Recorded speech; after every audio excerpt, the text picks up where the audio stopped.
144 ஆண்டுகளுக்கு ஒருமுறை வரும் மௌனி அமாவாசையை முன்னிட்டு பொதுமக்கள் முன்னோர் வழிபாடு செய்தனர். ராமேஸ்வரம் அக்னி தீர்த்தத்தில் புனித நீராடி முன்னோர்களுக்கு தர்ப்பணம் செய்தனர். பின்னர் 22 தீர்த்தத்தில் நீராடி நீண்ட வரிசையில் காத்திருந்து சுவாமி தரிசனம் செய்தனர்.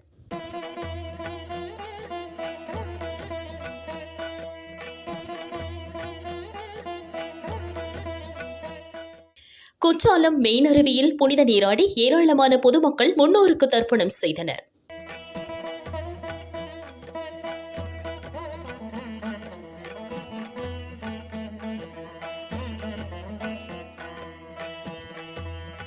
திருச்சி காவிரி படித்துறை அம்மா மண்டபத்தில் ஏராளமான பொதுமக்கள் முன்னோருக்கு தர்ப்பணம் செய்தனர்.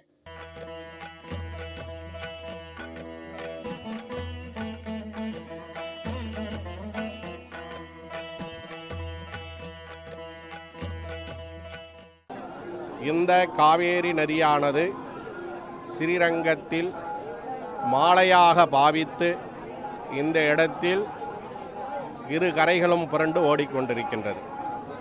இந்த இடத்திலே நம்முடைய ஆன்மீக ரீதியாக சம்பிரதாய ரீதியாக பிதர்களுக்கு தர்ப்பணங்கள் செய்யும் பொழுது நம்முடைய பிதர்கள் எதிர்பார்ப்பிற்கு தகுந்தாறு போல இந்த எள்ளுந்தண்ணியின் மூலியமாக அவர்களுக்கு அவர்களுடைய பசிகள் ஆற்றப்படுவதாக சம்பிரதாயம். ஆகையினாலே இந்த இடத்திலே இருக்கக்கூடிய ஆன்மீக பெருமக்கள் அனைவர்களும் இன்று தை அமாவாசை என்று சொல்லக்கூடிய புண்ணிய நன்னாளிலே, உத்தராயணம் புண்ணிய நன்னாளிலே, மகர மாதம் சொல்லக்கூடிய நன்னாளிலே இந்த இடத்தில் இருந்து அவரவர்கள் பிதர்களுக்கு அவர்களுக்கு சக்திக்கு ஏற்றாற் போல திலத்தர்ப்பணங்கள் செய்து கொண்டிருக்கின்றார்கள். இதில் சிறப்பு என்னவென்றால், எவ்வளவு கோடீஸ்வரனாக இருந்தாலும் ஏழ்மையாக இருந்தாலும் பிதர்களுக்கு எள்ளுந்தணி தான் ரொம்ப சிறப்பு. அதனால தான் திலத்தர்ப்பணம் என்று சொல்கிறோம்.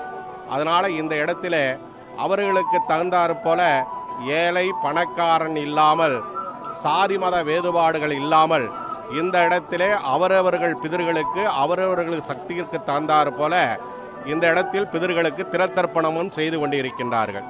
இந்த திலத்தர்ப்பணங்கள் செய்வதன் மூலியமாக அவர்கள் பிதர்கள் அவர்கள் குடும்பத்தில் தெய்வங்களாக இருந்து அவங்களுடைய காரியங்களை நிறைவேற்றி கொடுப்பதாக சம்பிரதாயம். அது மட்டுமல்லாமல் மாதுர் சாபங்கள் பிதிர் சாபங்கள் சம்பந்தப்பட்டு நிவர்த்தியாகி குழந்தைகளுக்கு திருமண காரியங்கள், குழந்தை பாக்கியங்கள் சம்பந்தப்பட்டது, தொழில்கள் சம்பந்தப்பட்டது, வியாபாரம் சம்பந்தப்பட்டது அனைத்தும் நிறைவேறுவதாக சம்பிரதாயம்.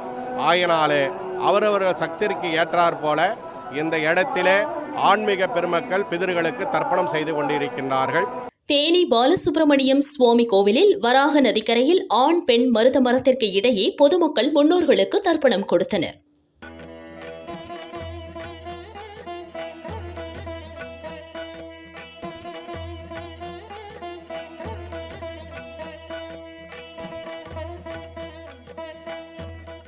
கோவை பவானி ஆற்றில் புனித நீராடி முன்னோர்களுக்கு தர்ப்பணம் கொடுத்தனர். காய்கறி படையல் வைத்து வழிபாடு செய்து பிண்டத்தை ஆற்றில் கரைத்தனர்.